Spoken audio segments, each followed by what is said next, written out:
अस्सलाम वालेकुम नाज़रीन का मैं इसलिए मेवान हूँ और हाजिर हूँ एक नई वीडियो लेके आपके सामने। नाज़रीन का 2 दिन एहतजाज होता रहा।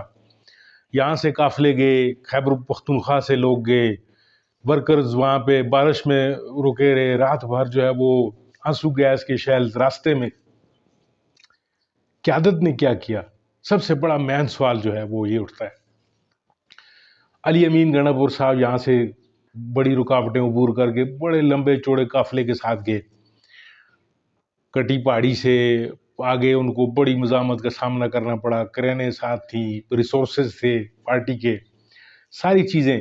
और मिलियन डॉलर क्वेश्चन ये है नाज़रीन काम कि वहाँ पहुँचकर गंडापुर साहब जो है वो गायब हो गए।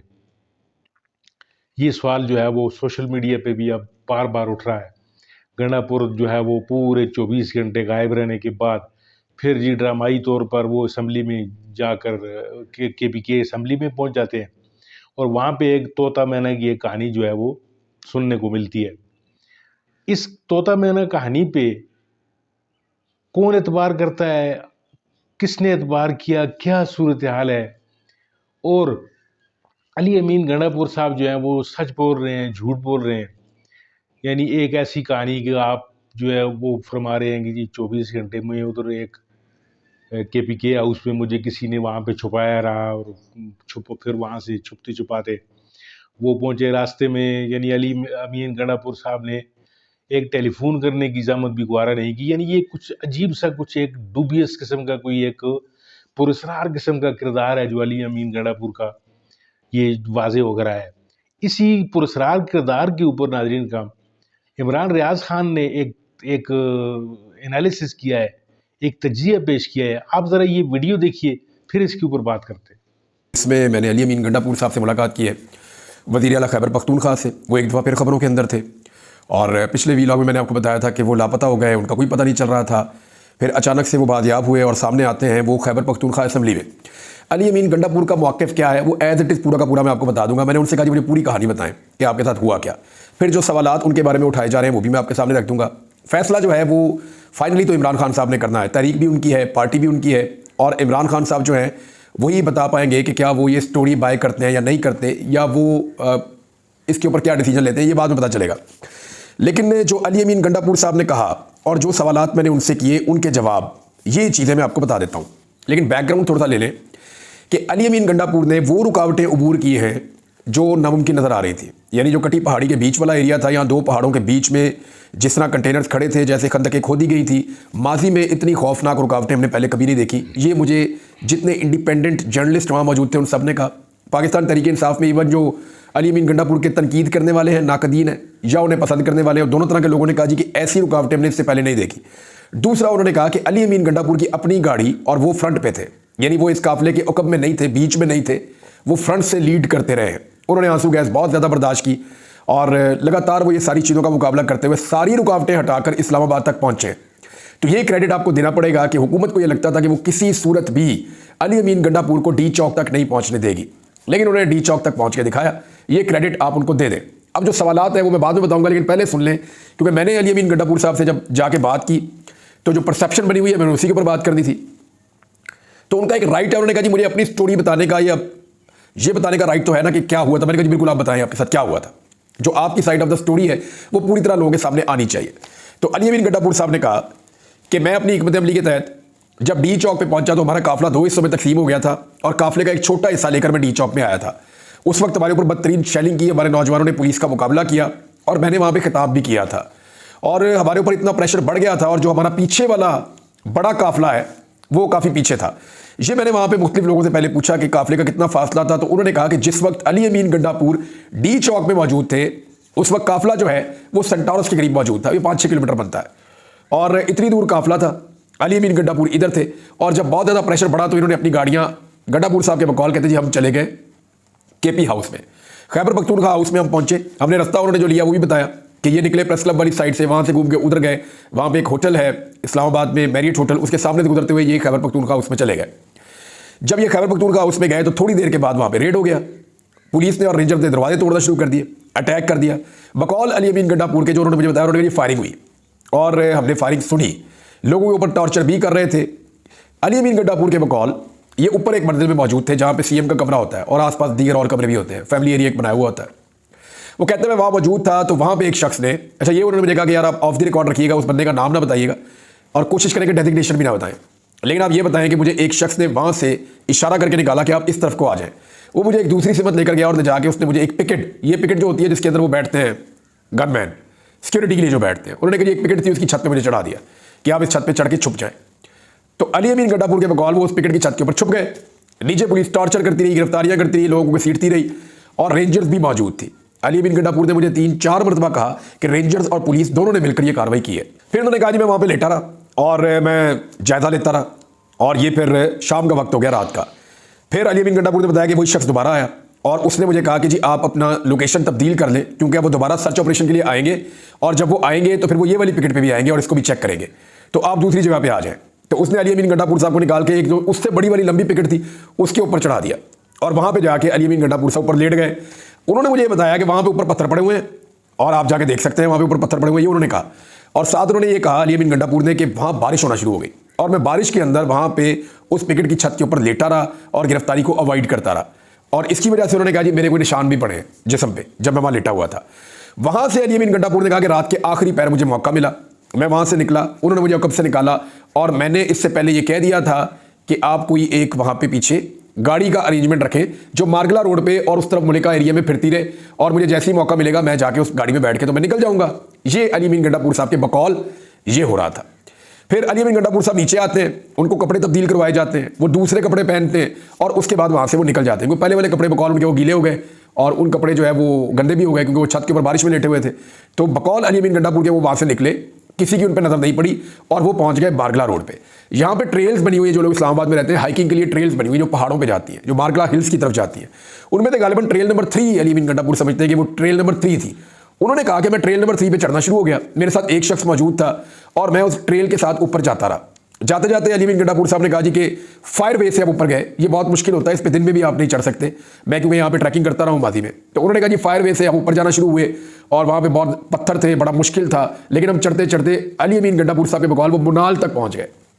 ये बहुत बड़ा फासला है क्योंकि मैं मुनाल तक सिर्फ 2 या 3 दफ़ा गया हूँ और रोज़ाना हम प्रैक्टिस करते थे। उन्होंने कहा मुनाल पे पहुंचे, मैंने मुनाल का हालत देखी तो वो वैसे पहले ही टूटा हुआ था। उसके बाद फिर मैं और ऊपर गया, वहाँ से अली अमीन गड्ढापुर साहब पिछली तरफ गए और उन्हें आइडिया था कि इन पहाड़ों की पिछली तरफ उधर खैबर पख्तूनख्वा का इलाका आगे शुरू हो जाता है। वहाँ से उन्होंने कहा जी कि मैंने गाड़ी के लिए पत्थर फेंके और गाड़ी नीचे मिली हमें और वो गाड़ी के पास हम पहुँचे, पत्थर फेंक के हमने गाड़ी रोकी और फिर जाके बकौल अली अमीन गड्ढापुर साहब के वो उस गाड़ी के अंदर बैठ गए। तो गाड़ी में बैठने के बाद अली अमीन गड्ढापुर साहब ने गाड़ी को ले गए हरीपुर वाली साइड पे। उसके बाद वहाँ से उन्होंने कहा जी कि मैं ले गया उसको एबटाबाद वाली साइड पे और फिर उसके बाद उन्होंने कहा जी एबटाबाद वाली साइड से आगे मैं गया जो है वो शांगला वाली साइड पे और शांगला से स्वात वाली साइड पे। ये मैंने ट्रैवल किया हुआ, ये रूट एक बनता है। शांगला से स्वात वाली साइड पे गया, मलाकंड वाली साइड पे गया, वहाँ से स्वात मोटरवे पे चढ़ा। फिर उन्होंने कहा जी स्वात मोटरवे से मर्दान वाली साइड से होते हुए कर्नल शेर खान इंटरचेंज से वो मोटरवे पे पड़ गए जो इस्लामाबाद से लाहौर वाली मोटरवे है। अब ये सारा एरिया खैबर पख्तूनख्वा है। अली अमीन गड्ढापुर के बकौल उन्होंने पंजाब को और अवॉइड किया इस्लामाबाद को और फिर वो पहुंचे पेशावर और पेशावर में वो गए सीएम हाउस में। वहाँ उन्हें पता चला कि सूबाई असम्बली का इजलास इस वक्त चल रहा है, तो वो सूबाई असम्बली के इजलास में गए और उन्होंने तकरीर कर दी। ये है जी एज इट इज जैसे अली अमीन गड्ढापुर साहब ने बताया वैसे। अली अमीन गड्ढापुर साहब ने जो तकरीर की वो आपने भी सुनी है। मैंने इसके ऊपर एक सर्वे भी करवाया कि मैं देखता हूं कि लोगों को अली अमीन गड्ढापुर साहब की तकरीर के ऊपर कितना भरोसा है या उन्हें लगता है कि जो उन्होंने बातें की हैं वो दुरुस्त है और वैसे ही हुई हैं। तो मैंने जो सर्वे करवाया उसका जो रिजल्ट है, मैंने सवाल पूछा था कि अली अमीन गड्ढापुर ने जो कुछ बताया आपके ख्याल में क्या वो दुरुस्त है। तो 75,000 लोगों ने इस पर अभी तक वोट डाले हैं। 12% लोगों ने कहा जी जो अली अमीन गड्ढापुर ने कहा ठीक कहा, जबकि 88% लोगों ने कहा कि जो अली अमीन गड्ढापुर ने कहा नहीं वो ठीक नहीं कहा, वो दुरुस्त नहीं है। तो ये तो थी लोगों की राय। अब जो चंद सवालात हैं जो उठे हैं वो मैं आपको बताऊंगा, लेकिन पहले मैं आपको बताता हूं कि मैंने 2 सवालात उनसे लिटमस टेस्ट एक कहते हैं, आपको आइडिया हो जाता है ना कि एक्चुअली अली अमीन गड्ढापुर साहब के साथ क्या गुजरी है। मैंने बहुत सारे सवालात पूछे, यानी मैंने उनसे पूछा कि ये जो कपड़े हैं आपके, यही कपड़े आपने पहने हुए थे रात को। उन्होंने कहा नीचे आके मैंने कपड़े तब्दील कर दिए थे, मुझे दूसरे कपड़े दिए गए थे। तो फिर मैंने उनसे पूछा कि आज यही कपड़े पहन के आप पहाड़ चढ़े थे और पहाड़ उतरे थे। तो उन्होंने कहा हाँ मैं यही कपड़े पहनकर उस पहाड़ को चढ़ा था और मैं उतरा था और फिर मैंने वहाँ से वो ली थी एक गाड़ी और उस पर मैं आया था। फिर मैंने उनसे कुछ और सवालात किए कि आप नज़र उनको कैसे नहीं आए, आप वहाँ पे जो मौजूद थे। कुछ के जवाब मुझे लगा कि ये हो सकता है, कुछ के मुझे लगा कि ऐसा नहीं हो सकता। लेकिन चंद सवालात हैं जो लोग उठा रहे हैं। एक सवाल ये उठाया जा रहा है कि अली अमीन गड्ढापुर साहब को जल्दी क्या थी और वो अपने काफिले से अलग क्यों हुए। यानी जो मेन काफिला था, बड़ा काफिला था, उन्होंने सबको लेकर पहुंचना था, उनके पास इतनी बड़ी तादाद में लोग थे, एक दिन से ज़्यादा टाइम गुजर चुका था और वो मौजूद थे, तो वो अपने काफिले से अलग होकर एक डिफरेंट रूट से क्यों पहुंचे, जबकि बहुत बड़ी तादाद में लोग कश्मीर हाईवे पे और फैसल एवेन्यू पे उनका इंतजार कर रहे थे। मैंने उनसे जब ये पूछा तो उन्होंने कहा कि यहाँ पे बहुत ज़्यादा रुकावटें थी। मैं फौरी तौर पे डी चौक में पहुंचकर ये अनाउंस करवाना चाहता था कि अली अमीन डी चौक में पहुंच गया, तो इससे इदारों के लिए कन्फ्यूजन पैदा हो जाती और इससे उनको एक लगता कि जैसे मैं पहुंच गया हूं तो ये ज़्यादा बड़ी कामयाबी है, तो इसके बाद मेरा जो पीछे से काफिला आ रहा था उसको आसानी हो जाती। उनके बकौल उन्होंने ये इसलिए किया, लेकिन ये सवाल उठाया जाता है कि काफिले को अली अमीन गंडापुर को छोड़ना नहीं चाहिए था, उसके साथ रहना चाहिए था। दूसरा, खैबर पख्तूनख्वा हाउस, उसमें अली अमीन गंडापुर साहब को नहीं जाना चाहिए था। कुछ इतलात ये भी हैं और ये सवाल बार बार उठाया जा रहा है कि वो लोगों को छोड़कर खैबर पख्तूनख्वा हाउस क्यों गए, और ये सवाल इसलिए उठाया जा रहा है कि खैबर पख्तूनख्वा हाउस में उनको आगाह किया गया था कि अगर आप यहाँ पे आएंगे तो आपको गिरफ्तार किया जा सकता है। और जब अली अमीन गंडापुर वहाँ पहुंचे तो उनके साथ बहुत कम सिक्योरिटी थी, बकौल कुछ लोगों के उनके साथ कोई 250 के करीब सिक्योरिटी के लोग मौजूद थे, लेकिन ये लोग खैबर पख्तूनख्वा हाउस में क्यों नहीं लाए गए। तीसरा जो है वो ये भी लोग कह रहे हैं कि अली अमीन गंडापुर साहब जब निकले खैबर पख्तूनख्वा हाउस से तो उनको बजाय इसके कि वो उस तरफ को पहाड़ों पर चढ़ते, उनको चाहिए था वो डी चौक में आते जहां पे पाकिस्तान तहरीक इंसाफ के वर्कर आसपास मौजूद थे। एक और सवाल जो है वो ये उठाया गया और बहुत सारे लोग ये बात भी कर रहे हैं कि अगर गंडापुर साहब निकले थे और उन्हें गाड़ी मिल गई थी तो लाजमी बात है, यहाँ पे तो आजकल हर ड्राइवर के पास टेलीफोन है, हर बंदे के पास मोबाइल फोन है। वो वजीर आला एक सूबे के, वो जहाँ गाड़ी रोकते वहां पर पाकिस्तान तहरीक इंसाफ इकट्ठी हो जाती। हरीपुर में उनकी पार्टी ने क्लीन स्वीप किया हुआ है, एबटाबाद में उनकी पार्टी ने क्लीन स्वीप किया हुआ है। वो उमर अयूब साहब के घर जा सकते थे रस्ते में, और उमर अयूब साहब हरीपुर में मौजूद भी थे। गंडापुर साहब जो है वो शांगला के अंदर उनकी पार्टी इलेक्शन जीती हुई है, उनकी पार्टी पूरे स्वात के अंदर इलेक्शन जीती हुई है, तो वो कहीं पे भी रुक सकते थे, टेलीफोन पे राब्ता कर सकते थे, इंफॉर्मेशन गैदर कर सकते थे, लेकिन ये सारा कुछ उन्होंने नहीं किया। इसकी वजूहत हो सकती हैं, लेकिन उन्होंने ये नहीं किया। एक और सवाल जो है ये कि अली अमीन की गैर मौजूदगी में कारकुनों के पास कोई हिकमत अमली नहीं थी, यानी कोई प्लान बी था नहीं, और जो लोग उस वक्त कारकुनों को लीड कर रहे थे, पार्टी के लीडर तो सारे गायब थे, रूपोश थे। वैसे भी एमएनए जो है वो सामने आ नहीं रहे, वो रूपोश है। तो ऐसी सूरत हाल में जो अली अमीन गंडापुर साहब की गैर मौजूदगी थी, उसके बाद कारकुनों के पास हिकमत अमली कोई नहीं थी। यानी कुछ साफियों ने यह बताया कि कुछ कारकुन तो ऐसे बेयारो मददगार थे कि जिनके पास जब फैसला हुआ कि यहाँ से वापस जा रहे हैं तो उनके पास वापस में किराए के पैसे नहीं थे। मुझे कुछ साफियों उन्होंने बताया और वो ये कह रहे हैं कि ये प्रॉब्लम हुआ था, लेकिन क्योंकि हिकमत अमली कोई नहीं थी, एक मैस क्रिएट हो गया। चंद सवालात और हैं। अली अमीन गंडापुर साहब ने यह कहा कि मोहसिन नकवी साहब का जो स्टेटमेंट है उसको अली अमीन गंडापुर साहब ने उसकी तौसीक कर दी कि जी हमारे पास नहीं थे और हमने अली अमीन गंडापुर को गिरफ्तार नहीं किया, जबकि उनके भाई कह रहे थे कि मेरे भाई को गिरफ्तार कर दिया गया है। पाकिस्तान तहरीक इंसाफ कह रही थी कि अली अमीन गंडापुर एक मिसिंग पर्सन है। ये सवाल भी मैंने उनके सामने रखा। मैंने कहा जी आपके भाई कह रहे हैं, बाकी सब लोग कह रहे हैं, तो ये लोग क्या झूठ बोल रहे हैं और मोहसिन नकवी सच बोल रहे हैं? तो उन्होंने कहा जी। और उसके बाद मैंने उनसे पूछा कि ये जो आपकी पार्टी ने धरने का ऐलान किया इसके बारे में आप क्या कहते हैं? कहते जी मुझे धरने का नहीं पता था, मुझे सिर्फ ये था कि मैंने डी चौक पहुंचना है। इमरान खान ने कहा था कि अली अमीन तुम अकेले भी पहुंचे तो डी चौक पहुंच जाना, ज़्यादा रुकना मत, कोशिश करना कि डी चौक पहुंच जाना। तो मैं डी चौक पहुंचा, हर हाल में मुझे पहुंचना था और मैं दिन की रोशनी में पहुंचना चाहता था, इसलिए मैंने एक दूसरा रास्ता भी इख्तियार किया और मैं चाहता था कि मैं पहुंचूंगा तो बड़े काफिले को आने का मौका मिलेगा। ये भी गंडापुर साहब ने कहा, मुझे इसका ये जवाब दिया।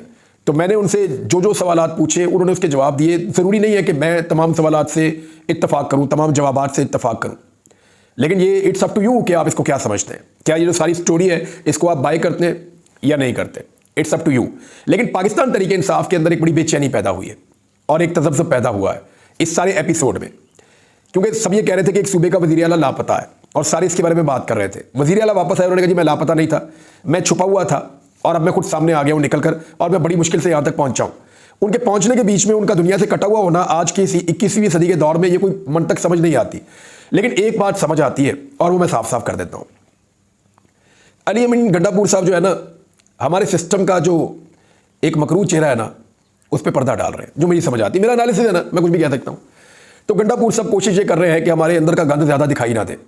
वो आज भी पर्दा डाल रहे हैं गंडापुर साहब। तो इसको मजबूरी कह लें, इसको स्ट्रेटजी कह लें, कोई लोग इसको डील का नाम देंगे, कोई कुछ कहेंगे, कोई कुछ कहेंगे, जो भी कहेंगे, लेकिन मेरी दानिस्त में वो अली अमीन गंडापुर साहब पर्दा डाल रहे हैं।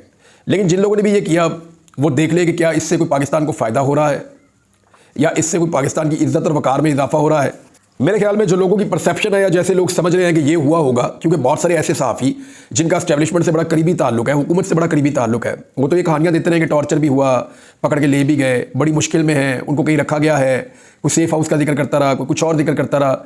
तो तमाम सहाफ़ियों ने अपनी अपनी कहानी बताई अली अमीन गंडापुर के गायब होने के हवाले से, और आप उनको अली अमीन गंडापुर साहब का स्टेटमेंट जो है वो उससे डिफरेंट है। बहुत सारे वहाँ पे अरकान असम्बली मौजूद थे और वो सब अली अमीन गंडापुर साहब से ये जानना चाहते थे कि क्या हुआ, और उन्होंने अली अमीन गंडापुर साहब के सामने बहुत सारे सवालात रखने भी हैं और वो उनके जवाब जानना चाहते हैं। मैंने उनकी आंखों में सवालात देखे, वो खुल के कह भी रहे थे, मुझे भी कह रहे थे कि ये बात हमें समझ नहीं आई है, ये बात आपको क्या लगता है। तो मैंने उनसे सवालात किए कि आप मुझे बताएं कि आपके ख्याल में क्या है। तो उन तमाम लोगों में से मुझे बहुत कम लोग ऐसे मिले, जैसे मैंने ये सर्वे करवाया जितना यहाँ पे कि 88% लोग कह रहे हैं, मैंने सर्वे करवाया लगभग 74,000-75,000 वोट पड़े हैं, तो 88% लोग ये कह रहे हैं कि अली अमीन गंडापुर साहब ने जो कहा उस पर हमें ट्रस्ट नहीं है, यानी हमें नहीं लगता वो दुरुस्त है। और 12% लोग कह रहे हैं जी हमें लगता है कि जो अली अमीन गंडापुर ने कहा वो दुरुस्त है। अब मैंने एक लिटमस टेस्ट किया, मैं ये जानना चाहता था कि अली अमीन गंडापुर साहब की सोच अब दो इश्यूज़ पे क्या है।